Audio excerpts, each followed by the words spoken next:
The aroma of freshly brewed coffee and the rhythmic clatter of spoons against ceramic mugs were the soundtrack of my life.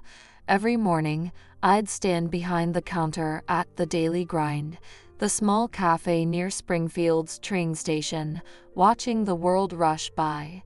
My name is Emma, and this little cafe was my whole world. I had been working here for as long as I could remember, ever since my parents passed away when I was just a teenager. The Daily Grind became my sanctuary, a place where I could find comfort in the familiar routines and friendly faces of the regulars.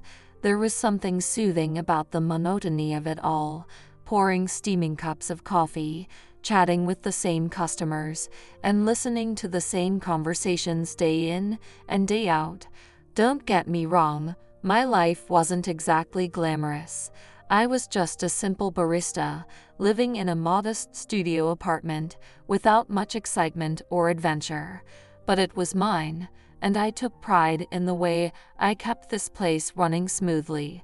The customers, many of whom had become like family over the years, seemed to appreciate the consistency I provided. That all changed, however, on a crisp autumn morning when he walked through the door. Tall and slender, with piercing blue eyes and an air of confidence, he instantly caught my attention. There was an aura of mystery about him that intrigued me. As he approached the counter, I noticed the way he carried himself, with purpose and grace, like a man used to the finer things in life. "Good morning," he said in a deep, velvety voice. "Can I get a double espresso and a blueberry muffin, please?" I nodded and quickly got to work, my hands moving with practiced efficiency as I prepared his order. Our eyes met briefly, and I felt a flutter in my chest.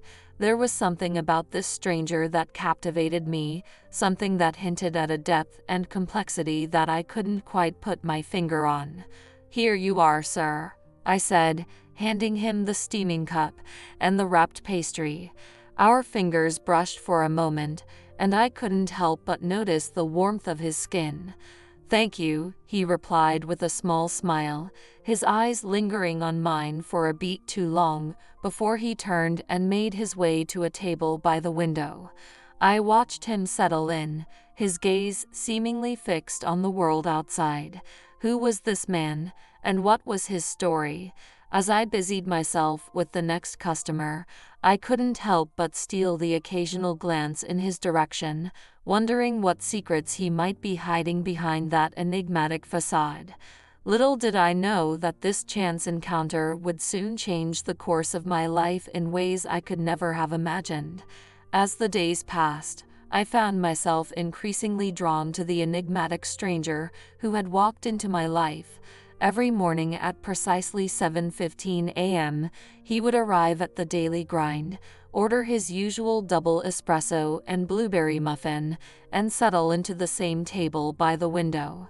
At first, our interactions were brief and polite, the typical exchange between a barista and a customer. But over time, I began to notice small details about him that piqued my curiosity. The way his brow would furrow as he read the newspaper, the occasional sigh that seemed to carry the weight of the world, the moments when he would glance up and catch my eye, only to quickly look away. One particularly rainy morning, as I was wiping down the counter, he approached me. "Excuse me, do you have any newspapers left?" he asked, his voice soft and measured. "I'm afraid we're all out," I replied, trying to keep my tone casual despite the flutter in my chest. "But I can get you a fresh one if you'd like." He nodded, a small smile playing on his lips. "That would be wonderful, thank you." As I retrieved the newspaper, our fingers brushed for the briefest of moments, and I felt a spark of electricity pass between us. It was in that instant that I knew there was something more to this man than met the eye. Over the next few weeks, our interactions slowly evolved from polite exchanges to brief conversations. I learned that his name was Jake, and that he was a businessman who commuted regularly to Boston for work. He spoke of his love for classic literature, his passion for photography, and his dreams of one day opening a bookstore. The more I learned about him, the more intrigued I became. There was a depth and complexity to Jake that set him apart from the typical commuter I'd grown accustomed to serving. He was worldly, sophisticated, and exuded an air of confidence that was a far cry from the predictable routine of my own life. Yet, as our connection deepened, I couldn't help but notice the occasional inconsistencies in his stories, the unanswered phone calls he would abruptly end, and the fleeting glimpses of a darkness that seemed to lurk beneath his charming facade. It was as if he was carefully constructing a persona, masking something that he didn't want the world to see. Despite my growing suspicions, I found myself drawn to Jake in a way I couldn't quite explain. There was an undeniable magnetism about him, a pull that I couldn't resist. I wanted to know more, to understand the complexities that lay beneath the surface.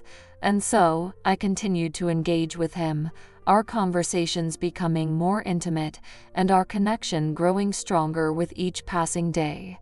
Little did I know that the truth about Jake was about to come crashing down, shattering the illusion I had so carefully crafted and leaving me to confront the consequences of my own naivety. As the weeks turned into months, my fascination with Jake only seemed to grow stronger. Our brief exchanges at the counter gradually blossomed into longer conversations, and I found myself looking forward to his daily visits more and more. One rainy afternoon, as I was wiping down the tables, I noticed Jake sitting by the window, his gaze fixed on the glistening streets outside. Hesitantly, I approached him. "Excuse me, Jake," I said, trying to keep my voice steady. "Is there anything else I can get for you?" He looked up, his piercing blue eyes meeting mine. "Actually, if you don't mind, I'd love a refill on this espresso, and perhaps you could join me for a few minutes. I could use the company." I felt my heart skip a beat. "Of course," I replied, quickly retrieving a fresh cup of coffee and joining him at the table. As I sat down, Jake smiled warmly. "I've been meaning to ask, what's your story, Emma? You seem to have a certain resilience about you." I felt myself flush, surprised by his perceptiveness. "Well, I suppose you could say I've had my fair share of hardships. My parents passed away when I was young, and this cafe has been a constant in my life ever since." "I'm so sorry to hear that," Jake said, his brow furrowing with genuine concern. "It must have been incredibly difficult." "It was," I admitted, "but this place and the people here have become like family to me. It's the one constant in an otherwise unpredictable world." Jake nodded thoughtfully, taking a sip of his coffee. "I can understand that. Having stability and a sense of belonging is so important, especially when you've experienced loss." We lapsed into a comfortable silence for a moment, the rhythm of the rain against the windows the only sound between us. "What about you, Jake?" I asked, emboldened by his openness. "What's your story?" He chuckled, a hint of wistfulness in his voice. "Well, I'm afraid mine isn't quite as straightforward as yours. I've spent much of my life chasing success and ambition, always on the move, never quite settling down. But doesn't that get lonely?" The words escaped my lips before I could stop them, and I felt a flush of embarrassment. Jake's expression softened, and he reached across the table to gently squeeze my hand. "It does, more than you know. That's why I find myself drawn to this place, and to you, Emma. There's a sense of warmth and authenticity here that I've been searching for." I was stunned, my heart racing at his touch and the intensity of his gaze. In that moment, I felt a connection to Jake that I had never experienced with anyone else. It was as if we were the only two people in the world, sharing a profound and intimate moment. As the rain continued to patter against the windows, we talked for hours, sharing our hopes, our fears, and our vulnerabilities. It was as if a dam had broken, and the emotions I had long kept hidden poured out of me. Jake listened intently, his eyes reflecting a depth and understanding that left me in awe. In that moment, I knew that my life had been forever changed by this enigmatic stranger.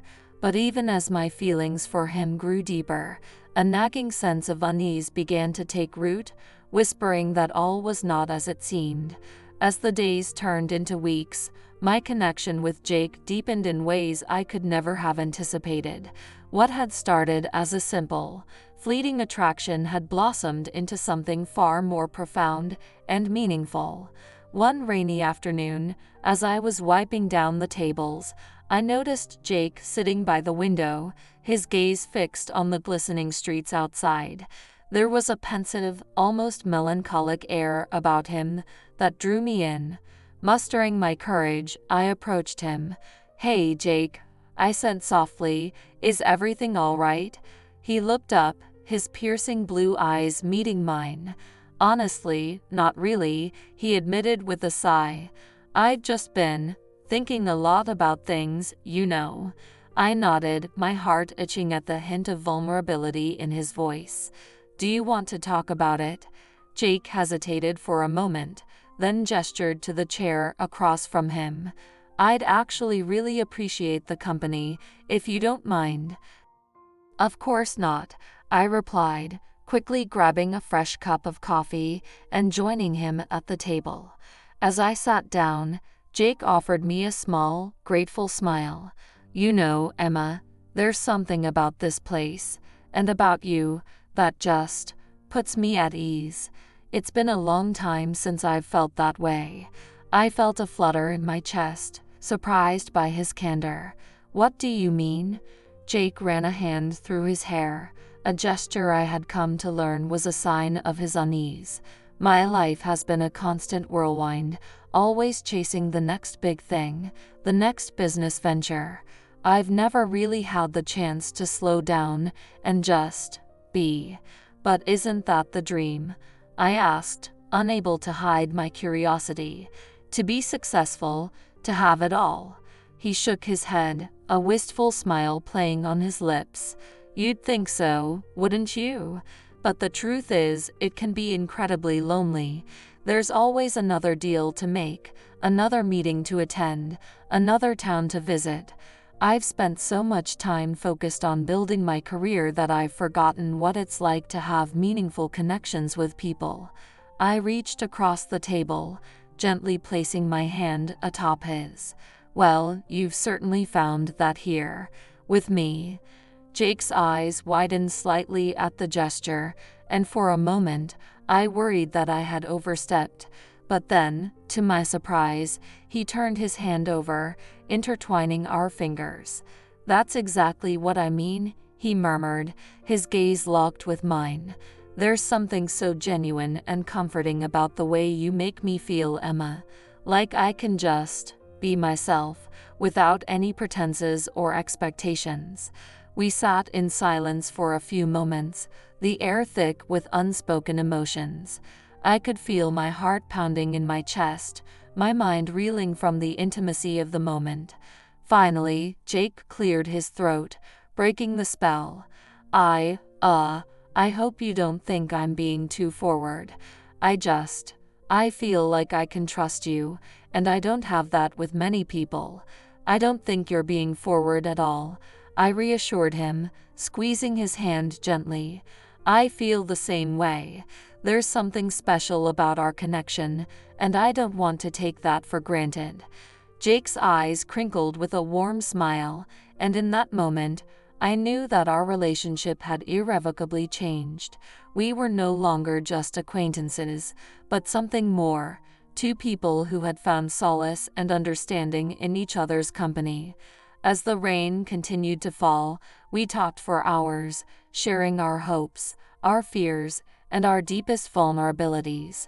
It was as if a dam had broken, and the emotions I had long kept hidden poured out of me.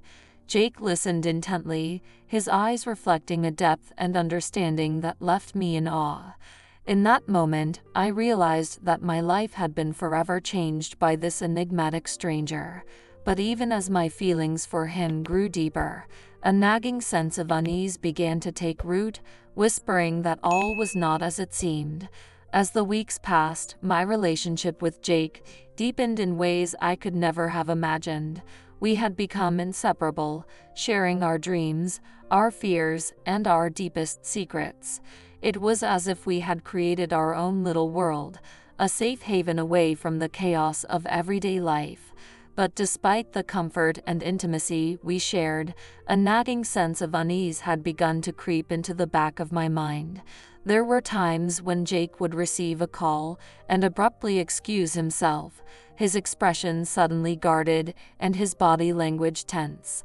When I asked him about it, he would simply brush it off, assuring me that it was just a business matter. One afternoon, as I was wiping down the tables, Jake approached me with a serious look on his face. "Emma," he said, his voice low and measured, "I need to talk to you about something." I felt a knot of apprehension form in the pit of my stomach. "What is it, Jake?" He glanced around the cafe, as if making sure no one was within earshot. "I've been keeping something from you, and I'm not proud of it, but I need you to know the truth." My heart began to race, 1,000 thoughts swirling through my mind. "What are you talking about?" Jake took a deep breath, his eyes filled with a mixture of guilt and resignation. "I'm not who you think I am, Emma. I'm not just a businessman. I'm wanted for financial fraud." I felt the blood drain from my face, my hands trembling as the weight of his words sank in. "What? How is that possible?" "It's a long story," Jake said, running a hand through his hair. "But the short version is that I got caught up in a scheme that I shouldn't have been a part of. I was trying to make a quick buck, and it all went horribly wrong." I shook my head, unable to believe what I was hearing. "But why are you telling me this now?" "Because I care about you, Emma," he replied, his voice tinged with desperation. "I know I've been keeping this from you, and I'm ashamed of it. But I can't keep living a lie, not with you." I stared at him, my mind racing as I tried to make sense of it all. This man, this person I had grown to care for so deeply, was a wanted criminal. Everything I thought I knew about him was a lie. "So what now?" I asked, my voice barely above a whisper. "Are you going to turn yourself in?" Jake's expression hardened, and I could see the conflict in his eyes. "I don't know, Emma. I've been running for so long, and the thought of going to prison terrifies me. But I can't keep living this way, constantly looking over my shoulder. I need to make things right." I reached out and grasped his hand, my own trembling slightly. "Jake, I don't know what to say. This is a lot to take in." "I know," he replied, his thumb gently caressing the back of my hand. "I'm so sorry I kept this from you. I was afraid of losing you, of losing the only thing in my life that felt real and genuine." We stood in silence for a moment, the weight of the situation hanging heavy between us. I could see the anguish in Jake's eyes, and despite the betrayal I felt, a part of me still yearned to understand him, to help him. "What are you going to do?" I asked, my voice barely above a whisper. Jake's expression hardened with determination. "I'm going to turn myself in. It's the only way I can make peace with what I've done and try to make amends." I nodded, my heart itching for the man I had come to care for so deeply. "I'll be here for you, Jake, whatever happens." As he pulled me into a tight embrace, I felt the weight of the world bearing down on us both. The future was uncertain, but in that moment, all that mattered was the connection we shared, a bond forged in the midst of betrayal and the search for redemption. The days that followed Jake's revelation were a whirlwind of emotions and uncertainty. I knew that he was planning to turn himself in, but the thought of him facing the consequences of his actions weighed heavily on my heart. One evening, as I was closing up the cafe, Jake came in with a solemn expression on his face. "Emma," he said, his voice low and filled with remorse. "I need to talk to you about something." I felt my stomach knot with apprehension. "What is it, Jake?" He took a deep breath, his eyes meeting mine with a mixture of resignation and determination. "I've made the arrangements to turn myself in tomorrow morning." I felt the color drain from my face, my heart sinking at his words. "Tomorrow? But that's so soon." Jake nodded, reaching out to gently take my hand. "I know, and I'm sorry, but I can't keep running from this, Emma. I need to make things right, even if it means facing the consequences." I squeezed his hand, my own trembling slightly. "What's going to happen to you?" "I'm not sure," he admitted, his brow furrowing with worry. "The authorities have been looking for me for a while, so it's likely that I'll face some serious charges. But I'm hoping that by turning myself in, I can at least start the process of making amends and maybe, just maybe, get a reduced sentence." I felt tears welling in my eyes, the reality of the situation hitting me like a gut punch. "I don't want you to go, Jake. I care about you so much." He pulled me into a tight embrace, his own voice thick with emotion. "I know, Emma, and I care about you too. That's why I have to do this. I can't keep living a lie, and I can't put you through any more of this." We stood there, wrapped in each other's arms. As the minutes ticked by, I knew that there was nothing I could say or do to change the path he had chosen, but the thought of losing him was almost too much to bear. "What happens after?" I asked, my voice barely above a whisper. Jake pulled back, his gaze steady and resolute. "I don't know, but I need to face this head-on and hope that I can somehow make things right." I nodded, swallowing the lump in my throat. "I'll be here, waiting for you, no matter what." He smiled, his eyes crinkling with a bittersweet warmth. "Thank you, Emma. You've become one of the most important people in my life, and I'll never forget the time we've shared." We exchanged a final, lingering embrace, both of us clinging to the fleeting moments before the inevitable. As Jake turned to leave, I felt a piece of my heart go with him, the uncertainty of the future looming over us like a dark cloud. The next morning, I watched from the cafe window as Jake walked towards the waiting police officers, his head held high and his steps sure. I fought back the tears that threatened to spill, my heart itching with the knowledge that I might never see him again. As the police car drove away, I found myself alone in the quiet cafe, the weight of Jake's sacrifice and the unknown path that lay ahead bearing down on me. But in the depths of my sorrow, I clung to the memories we had created, the connection we had forged, and the promise that I would wait for him, no matter how long it took. Months had passed since that fateful day when Jake turned himself in, and not a day went by that I didn't think about him.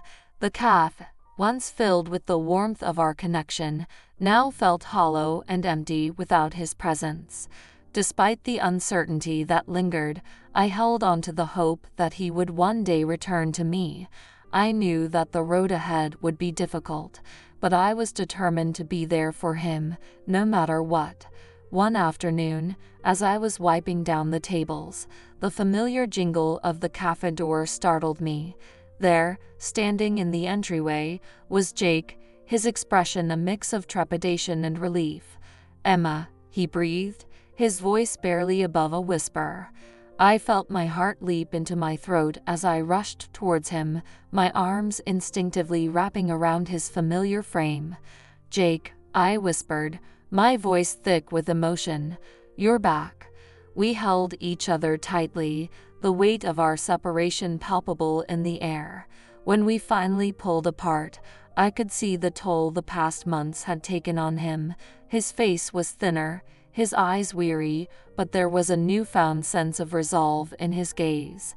"I'm so sorry, Emma," he said, his hand gently caressing my cheek. "I never meant to put you through all of this." I shook my head, my own hand coming to rest atop his. "It doesn't matter. You're here now, and that's all that matters to me." We moved to the table by the window, the same one where we had shared so many intimate conversations. As we sat down, Jake reached across the table and took my hand, his thumb tracing soothing circles on my skin. I wanted to tell you that I took a plea deal," he said, his voice tinged with a mixture of relief and regret. "I'm going to serve 2 years in a minimum security facility." I felt a wave of both disappointment and gratitude wash over me. 2 years, I murmured, squeezing his hand gently. "That's a long time, but at least it's not longer." Jake nodded, his eyes downcast. "I know, and I'm grateful for that, but it still doesn't make it any easier. I've missed you so much, Emma."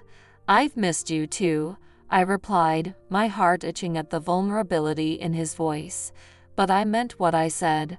I'll be here, waiting for you, no matter what." He looked up, his gaze locking with mine, and I could see the glimmer of hope in his eyes. "You really are an amazing woman, Emma. I don't know what I did to deserve you, but I'm grateful for every moment we've had together." We sat in comfortable silence for a while, the weight of the past and the uncertainty of the future hanging between us.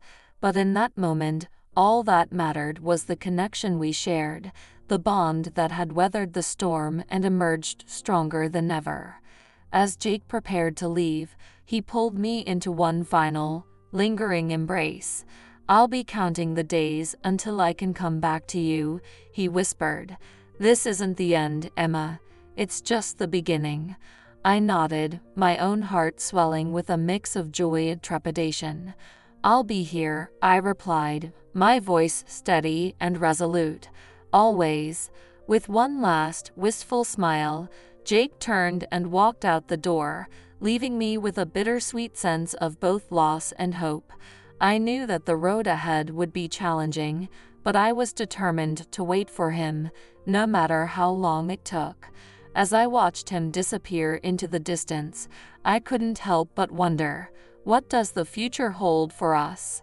Can love truly conquer all, even in the face of such adversity?